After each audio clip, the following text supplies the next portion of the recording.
Hey guys, Rich from BilletSPIN here. Hey, what you are looking at is our latest top called the Matrix. And this is a 9-piece top. Yes, you heard me correct, 9 pieces. I wanted to get crazy on this design, and you know, that's the kind of stuff that I really enjoy, is really challenging myself and just seeing how crazy we can get. This is definitely not the norm when it comes to BilletSPIN. I don't do tops normally this complex because of the price that comes along with it, but I thought it would be fun to just do something a little on the wild side. So I hope you guys enjoy it. I want you to look at how deep, you can see down in the spokes, how deep the copper is cut out there, the deep dish of the copper. And the reason we do that is the disc on this one is quite thick, and that helps get the center of gravity a little lower. And because it's cut out in the middle and all the weight's on the outside, it helps it stabilize a little faster. What I mean by stabilizing is when you launch a top, it'll go around in a circle like this if you don't launch it straight up and down. And the amount of time it takes for it to just find center and stay there is how long is your stabilization. And having all that weight on the outside is what, and the weight down low is what affects the stabilization and how long that takes. So that's the reason we did that. That helps kind of counteract it. I had to keep it wide because of all the detail that goes in there.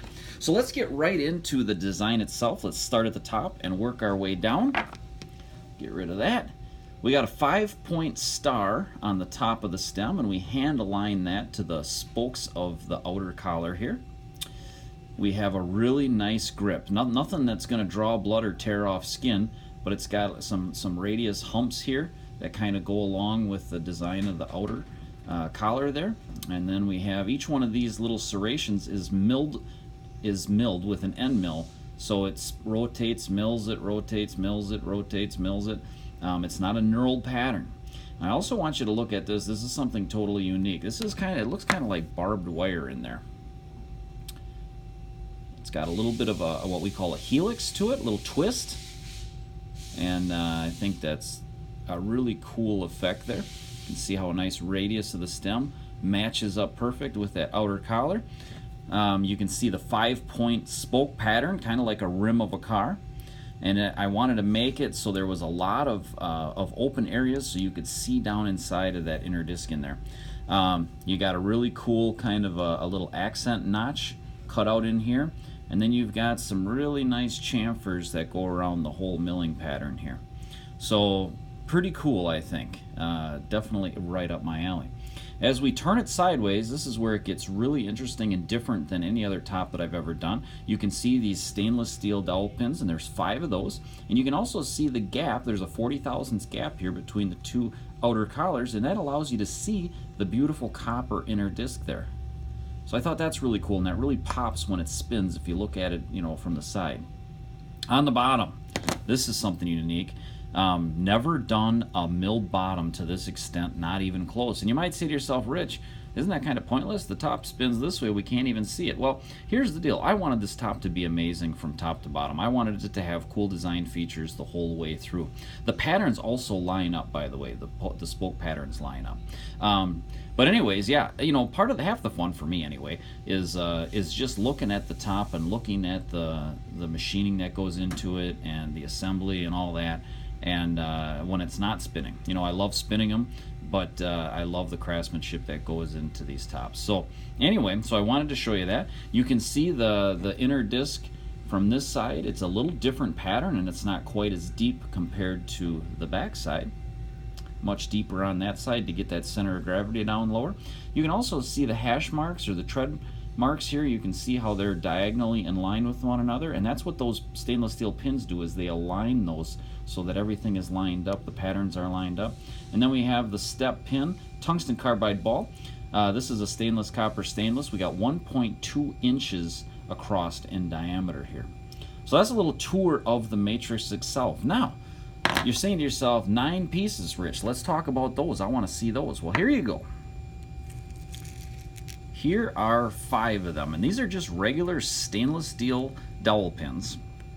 There's your 5, 6, and 7.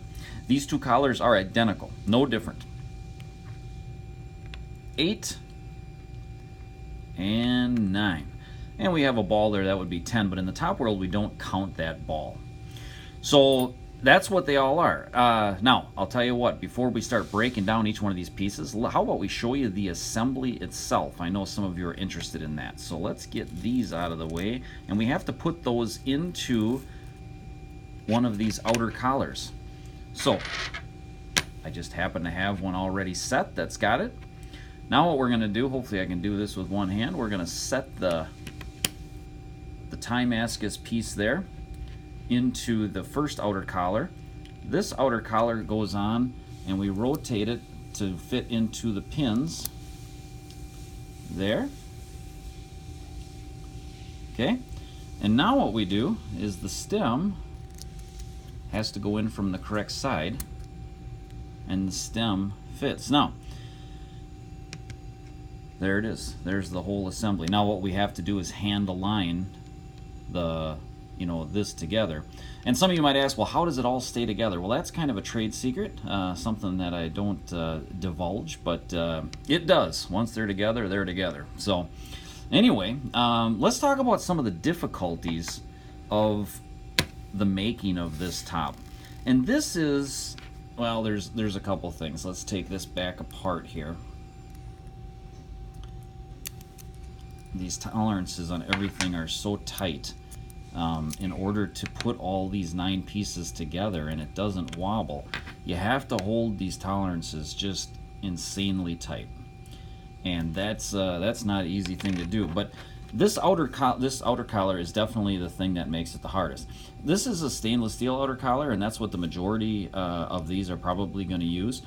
But stainless steel has notoriously an inherent amount of stress in the material, and what that means is that the material's in a shape that it doesn't want to be in. And this starts out as round bar, and the bars we have are 12 feet long. We cut them into segments, we put them in the machine, and then we make the first end and we cut it off, and then we do the second end and we finish it complete. But this has to stay really, really, really round, otherwise it won't fit. It won't fit onto the inner disc. For those of you that want to know, we do about a 5/10,000ths of an inch, 0.0005.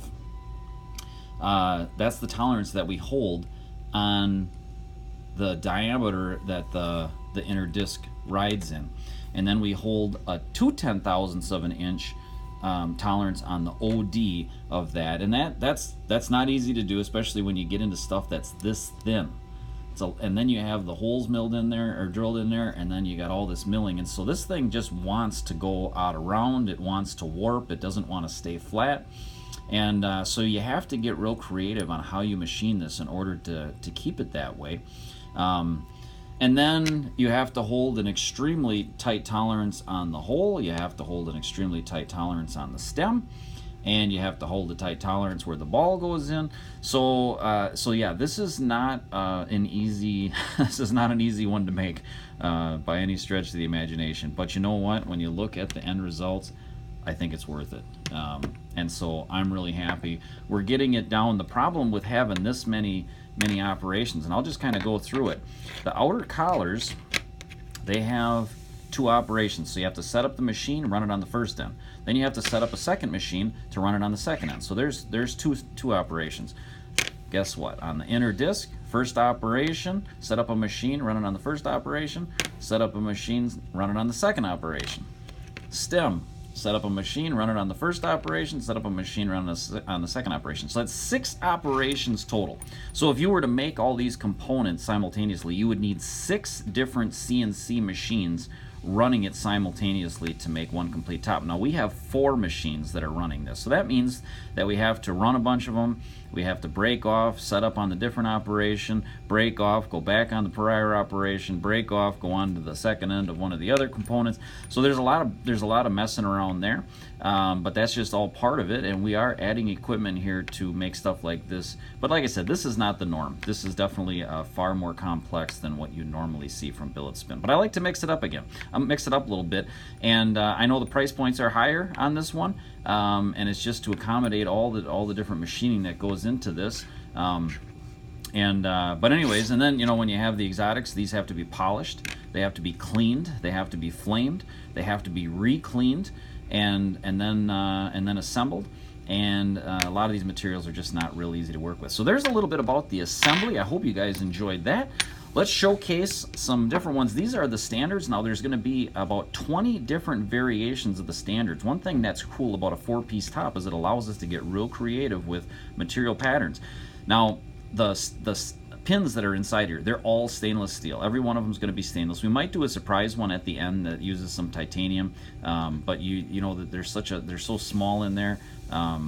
We'll just have to see. We're not sure about that. But there's going to be about 20 of those, and those are going to be sold on Indiegogo, and these are going to be $200 a piece. Our normal 3-piece top, like a K2 or the original Kraken, those were $150. So you can figure about $50 per component. The thing with this top is that the most difficult portion of a 3-piece top is usually always the outer collar, and we're making 2 of those, and so hence the reason for the extra $50 there. Here we have another one. This is a spiral. This is an exotic spiral Timascus with a zerk stem. And if you look back on our prior videos, I actually showcase all 14 of the current exotics so you can see them. This is a twist Damascus with a stainless. Here's some Timascus outer. And the other thing I want you to know is that when you get into this where you have exotics on the outside, the exotic materials like Timascus, they cost a lot of money, and when we run the first operation, we have to cut off the piece, and that cutoff tool is about 1/8 of an inch wide. So that means that we lose 1/4 of an inch of extremely expensive material when we do this, because there's 2 per top. So you lose a lot of material there. And then of course you got to have something to hold on to in order to make the last piece. So we always have bar ends that we can't use, and so we lose a little bit of material there. And that's just all part of the top making experience, I guess. But this one's got a flame damask steel inside. You can see a little blue tongue pattern in there. So there's quite a few different variations. Here's the double Damascus, something we've never done. Twist Damascus on the outside with a sharp tooth Damascus pattern on the inner disc, stainless steel stem. So anyways, there's kind of a little tour. Spin times, you're going to be looking at 7 to 9 minutes, 7 to 10 minutes if you get a really good spin. They vary in weight, but they're all extremely fun to spin. Like I say, the grip is really, really good. I think you guys are really going to enjoy it, and half the fun for me is when these things start getting delivered. Seeing your guys' pictures and seeing your spin videos and how much you like them, and your opinions of them. I really, really enjoy that. So anyways, here, that's the Matrix. I hope you guys enjoyed the video. I hope this helps. The exotics are going to be sold too. Before I forget, the exotics are going to be sold on the website. Right now there's going to be 19 total. We have 14 that are actually made, and we know what they are. And if you want more details on that, I urge you to join the BilletSPIN Facebook group. If you're not a Facebook person, then I would encourage you to go to www.billetspin.com and subscribe to our newsletter, and that'll give you all the pertinent updates on how these are going to go. But we're basically going to sell, starting this coming Monday, we're going to sell 1 exotic at a time. So we're going to make one, sell it, ship it. When that's done, we're going to move on to the next exotic. And then on April 11th, we're going to be launching the standards. The exotics are obviously more money because of the exotic prices of the materials and the extra stuff that we have to do to bring out the colors and the patterns. Anyway, you'll have more details on that. Instagram, Facebook, and the website newsletter. So join up on one of those and get all the details. If you got any questions, just leave them below and I'll try to get back to you. I appreciate you guys watching. I hope you have a fantastic day.